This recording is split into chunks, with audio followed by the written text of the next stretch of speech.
ñu jóg di utal Macky Sall ndam fii ci Njaareem mais ndam li nag dañ cee bëgg quelque chose de particulier mooy fexe ba ñëpp génn voteel ko ci jàmm ak salaam mu jël ndam li premier tour donc loolu daal lañ bëggoon nga sàkku seen ñaan lépp xew ci jàmm nag ñu am ndam te ndam yi Njaareem jiitu ci man Baye Niass Tandiang sama carte moom laa koy jox ak samay taalib li ñuy liggéey nag lépp président Macky Sall lañ koy defal dañu bëgg mu falu ci jàmm ak salaam ni mu ko waxee te wax ju ñaaw du fi jub xuloo ŋaayoo du fi am xëccoo du fi am lëndëm du ne ci biir ba tënk sunu ndam mais bëgg na daal ñu am premier tour ñu am victoire Macky Sall. mu ngi lay ñaanal mu ngi lay gërëm ne yaakaar gi nga am ci ëttu Maolana Mame Thierno Kandji bii ba ñëw fi tàkkusaanuk àjjuma gi yàlla na ci yàlla defal ndam yàlla na yàlla dolli la sutura yàlla na yàlla dolli la teraanga. ñu ngi leen di ñaanal itam yàlla sunu borom defal leen ndam ci barkeb Serigne Touba ci mboolem looy dox waxuma sax di mais mboolem looy dox di ci dugal sa loxo rek yàlla na ci yàlla defal ndam jërëjëf Tall amiin ñu bokk amiin.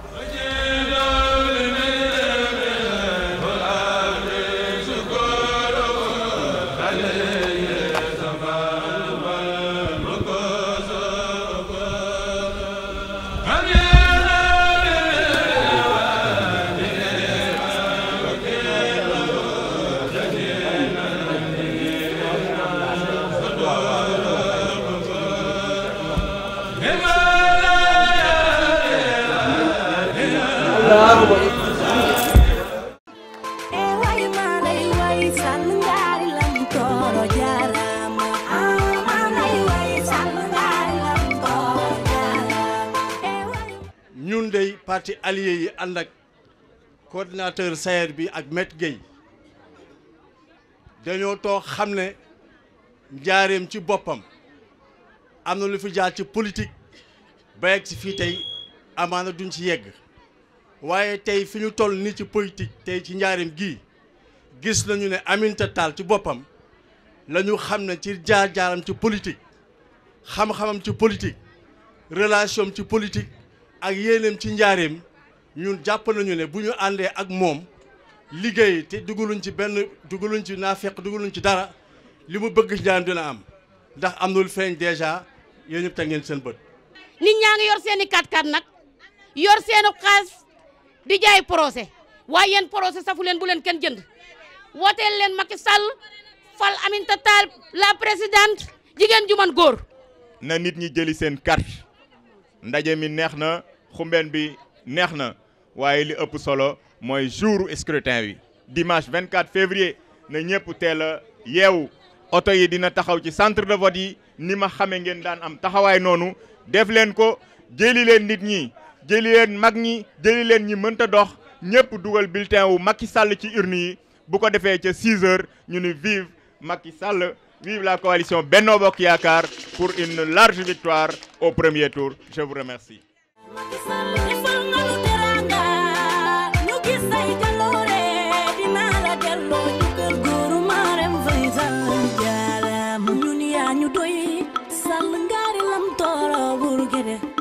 say jëf yu leer tax na tey ñëpp kontaan sax di la bége bañi xëccoo wurus yow tey ñu ngi fii ci Diourbel ci buntu këru madame la présidente du conseil économique social et environnemental madame Aminata Tall. Depuis 2 jours la jeunesse de madame la présidente bi nga xamante ni ñoo nekk fii à Diourbel am nañu activités yu ñu def ci activités yooyu on avait mobilisé 250 jeunes dafa leen une formation parce que nag yóbbu leen ci fi nga xamante ne nii mooy ci quartier yi ñu def li nga xamante ni mooy ay VAD visite à domicile pour sensibiliser comme ni nga xamante ni moom la ko président bëggee ci élection présidentielle yi nga xam dafa wax ñu privilégier les porte à porte fépp sénégalais nekk fépp foo xamante ne nii électeur nekk na fa nañu sol suñu ay dàll dem fa fekk leen fa wax ak ñoom te loolu nag ku ko wax xam ni yaa ngi ciy xaar liggéeyu jeunesse moo tax jeunesse madame la présidente ni ñoom bëgguñu cee des ginnaaw comme yàlla dafa def li nga xamante ne nii mooy marché dafa nekk un lieu de rencontre populaire ñu ni ñun tey lundi bi nga xamante ne nii mooy marché hebdomadaire bi Diourbel dinañ jël les responsables yi nga xamante ni ñoo nekkoon ci quartier yi ñu def focus sur le marché lu ñu ci jublu mooy réalisation yi nga xamante ne nii monsieur le président Macky Sall def na ko fii ci Diourbel dinañ dem nit ñi fekk leen fi ñu nekk ci marché bi expliquer leen ko mu gën a leer seen bopp même bu fekkee ni sax lu ñu fàng la kenn du ko jeex parce que njaareem yaakaar naa ni ku fi dugg tey ak visage bi nga xamante ne nii am na ko xam nañ ni am na changement bu baax a baax a baax loolu nag day baax suñu yaay yi suñu papa yi képp koo xamante ni doomu Diourbel nga foo mënti nekk ñu xamal la loolu que ni président Macky Sall am na lu mu def Diourbel mais nag soxla na 2e mandat bu amee 2e mandat lépp loo xamante ne nii Diourbel amoon na ko ci retard depuis les indépendances ci 2e mandat bi incha allah rabi danañ ko mën a rattraper ba Diourbel am li nga xamante ni mooy visage bi mu waroon a am. duñ dugg ci oto duñ dugg ci fenn dañ jël suñu tànk dinañ dox dem ci marché bi parce que nag président Macky Sall moo ñu ko jaral dafa am lu mu bëgg te Sénégal li mu bëgg noonu liggéeyu ndaw la ndaw yi ñoo ko ci mën a jàppale kon ndaw madame la présidente madame Aminata Tall duñ ko des gannaaw te lii ñu def fii danañ ko def Dakar ñi ngi koy def Dakar ñi ngi koy def Thiès parce que madame la présidente elle est au niveau national newut donc Diourbel la koy def avec la coordination des jeunes fépp foo xamante ni jeune madame la présidente ma nga fa toogul mi ngi dugg di dox di wax ci li nga xamante ne ni mooy ay directives yu président Macky Sall joxe pour ñu def les porte à porte ñun ñëpp ñoo bokk benn but ñun ñëpp ñoo bokk benn objectif mooy réélire le président Macky Sall le soir du 24 février incha allah dès le premier tour avec une majorité écrasante ñu ngi leen di sant di leen gërëm wasalaam.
Ni jàmbaar nga réew maa ngi ñaan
législative yi bu si ñu woon kenn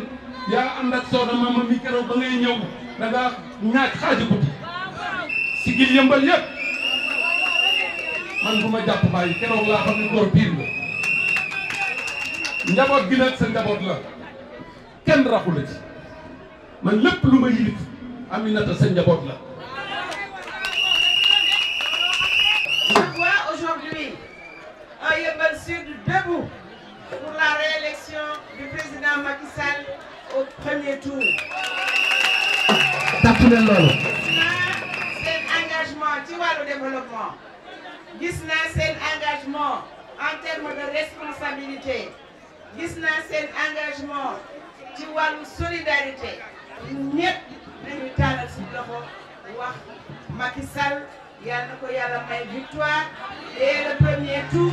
au soir du 24 te yëpp bokk ci ñi nga xam ne à Dakar ils sont les premiers. Merci beaucoup. mag lu ko jógloo wax loo ko seen bébé ne mu sotti ndax waa li ngeen doon seet gis naa ko Macky lañ koy waawe sama ñaari ngeen président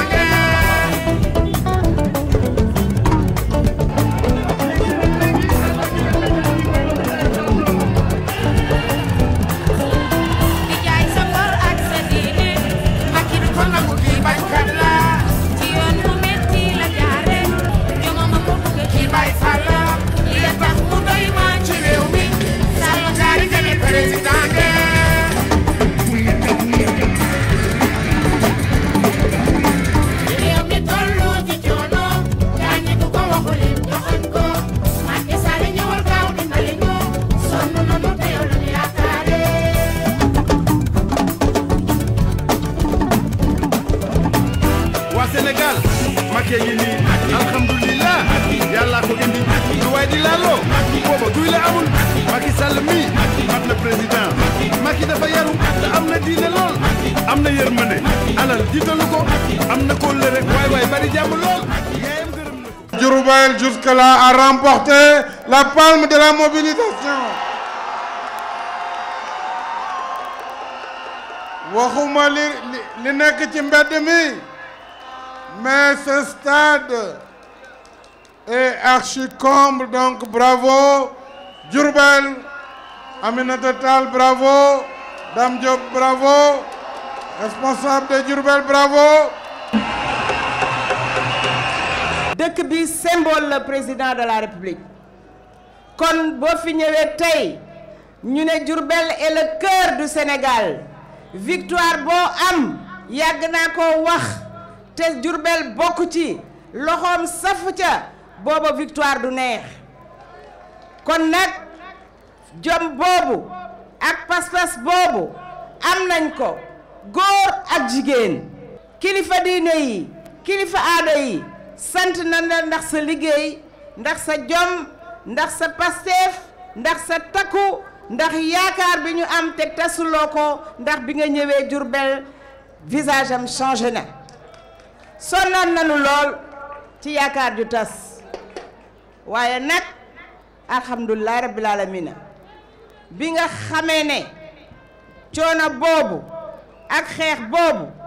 indil ñu lim ñu indil faj nga ko yaa ngi faj góom bi yaa ngi boros pour mu gën a rafet waaye yaa ngi nattable itam lu gën a kawe loolu. Vous avez de la compétence. Donc vous êtes le meilleur des candidats. Vous avez de l'expérience. Vous l'avez prouvé à tous les niveaux. Vous avez de la générosité de cœur et d'esprit pour penser aux générations futures. loolu ak yéwén la ak gis-gis bu ñu demee bay waxu pétrole mu ne loolu ñuy wax di ko séentu te peut-être xëy na ay génération ñëwagul ma tabax sama plan ñu tudde ko plan émergent mu jëm horizon 2035 xam ngeen ne kooku gis-gisam yemul ci wewu tànkam te nag ku amul gis-gis doo yërëm réew dañu ne gouverner c'est prévoir waaye prévision boobu itam am na fu mu war a yem c'est le court terme, c'est le moyen terme, mais yow long terme nga jël, monsieur le président de la République.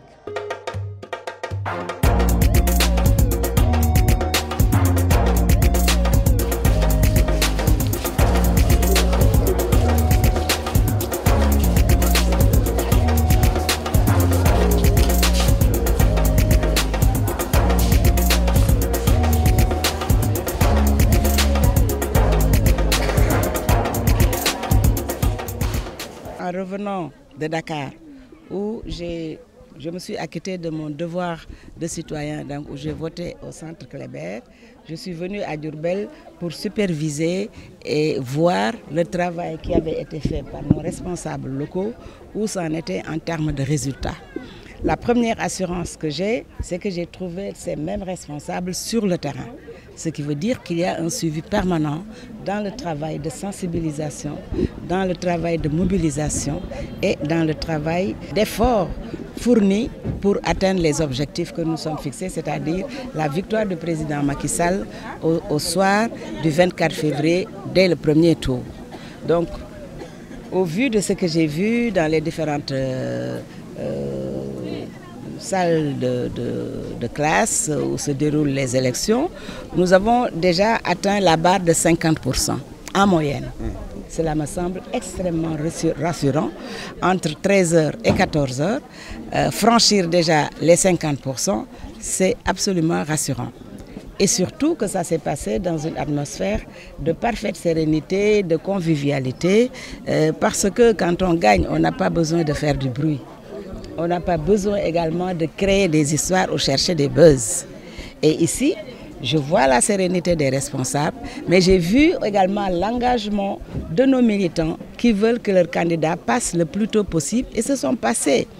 des petits déjeuners au départ pour venir s'acquitter de leur devoir de citoyen et ensuite penser à manger. Ça me rassure. Et je voudrais donc remercier à l'occasion toutes les populations, même si je l'ai déjà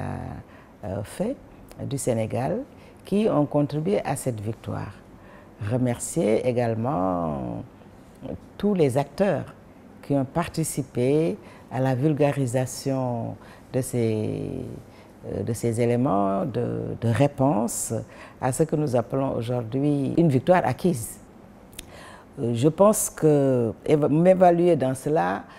c'est peut-être